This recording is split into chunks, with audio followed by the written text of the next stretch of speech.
Terry Reid, affectionately nicknamed Superlungs for his powerful and soulful voice, was a true gem in the world of rock music. Born Terrance James Reid on November 13, 1949, in Little Paxton, England, and gracing the world with his presence until August 4, 2025, he left behind a beautiful legacy as a singer, guitarist, and songwriter.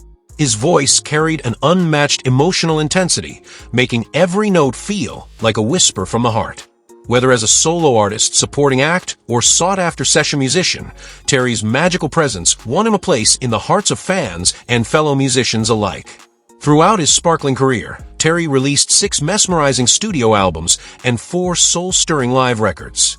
His songs have been reimagined by countless music legends, from the Hollies and Jackson Browne to Chris Cornell and Rumor. At the time of his passing, his estimated net worth was $5 million, a modest figure for a man whose voice helped shape rock and roll history. Humble beginnings. Terry was born in a quiet maternity home in Little Paxton and raised in the picturesque village of Bluntisham. He attended St. Ivo School in St. Ives, but school life didn't hold him for long.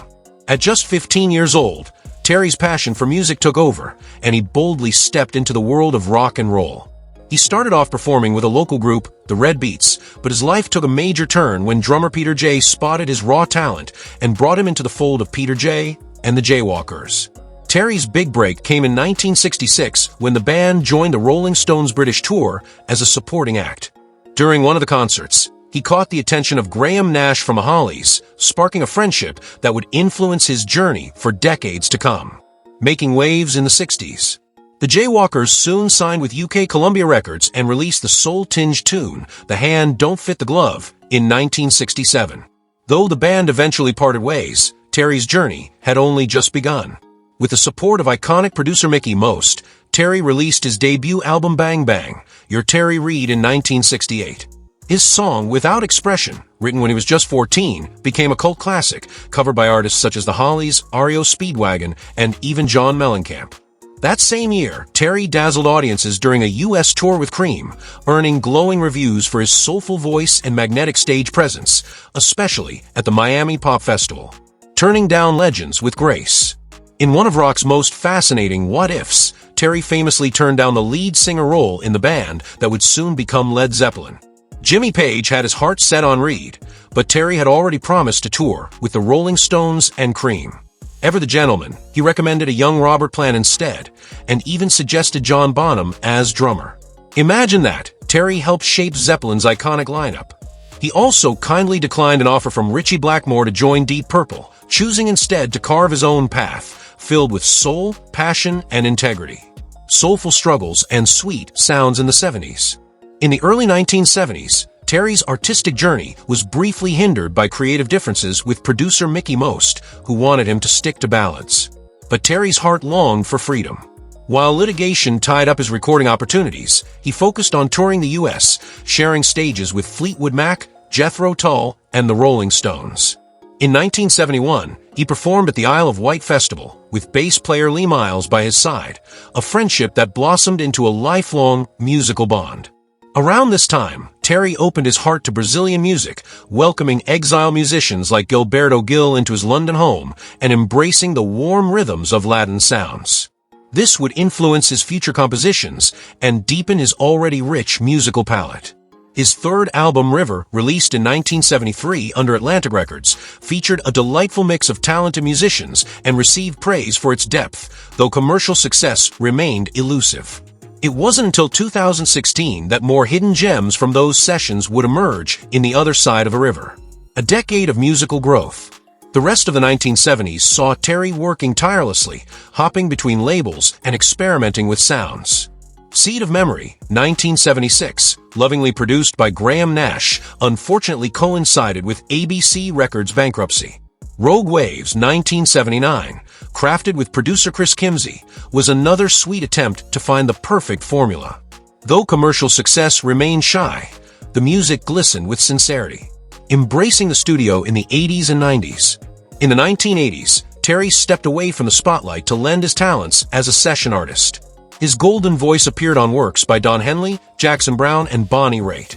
In 1991, he returned with the album The Driver, produced by the brilliant Trevor Horn. His version of Gimme Some Lovin' found its way into the soundtrack of Days of Thunder starring Tom Cruise. Throughout the 1990s, Terry performed alongside legends like Mick Taylor and formed a heartfelt ensemble called The Flu with music icons including Joe Walsh and Nicky Hopkins, a one-time performance that marked Hopkins' final public show. A glorious comeback. In the early 2000s, Terry re-emerged with warmth and wonder, embarking on regular UK tours and charming audiences with stories and songs. From Ronnie Scott's Jazz Club to Glastonbury, the Secret Garden Party, and the Isle of Wight Festival, he continued to pour his soul into every performance. His 2012 album Live in London captured the essence of these magical nights, raw, untouched, and filled with love. EMI celebrated his legacy with the Superlungs box set, reviving his earlier works for new generations.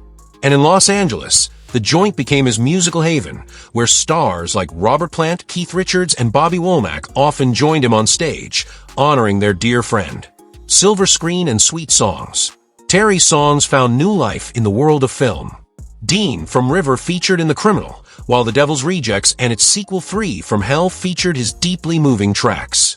He even made a cameo in The Greatest Game Ever Played and lent songs to films like Up in the Air, Win It All, and Wonderland. Through cinema, his music touched hearts far beyond concert halls. A touching partnership with business advisor Chris Johnson helped organize these moments of revival, tours, and collaborations, keeping Terry's music alive in every beautiful form. Magical collaborations and everlasting legacy. In his later years, Terry continued to explore new sounds. He collaborated with French trip-hop group Shine and recorded a sweet EP. He even sang on DJ Shadow's bonus track Listen. Though some collaborations, like the one with Alabama 3, never saw the light of day, they were part of a beautiful tapestry of artistic love. Sadly, in 2025, after bravely battling cancer, Terry passed away at the age of 75. The music world paused, remembering a man whose voice could dance between a whisper and a scream, as Robert Plant once said, with perfect grace. Remembering Superlungs. Aretha Franklin herself once lovingly remarked, "There are only 3 things happening in England: the Rolling Stones, the Beatles, and Terry Reid." And she wasn't wrong. Terry's songs have lived on through covers by the Hollies, Crosby, Stills, and Nash, Jack White, Marianne Faithfull, and Chris Cornell, among many others. Rich Kid Blues, Speak Now, To Be Treated Right, and Brave Awakening became beloved treasures for fans across generations. Even today, Joe Perry's Switzerland Manifesto echoes with Reid's songwriting.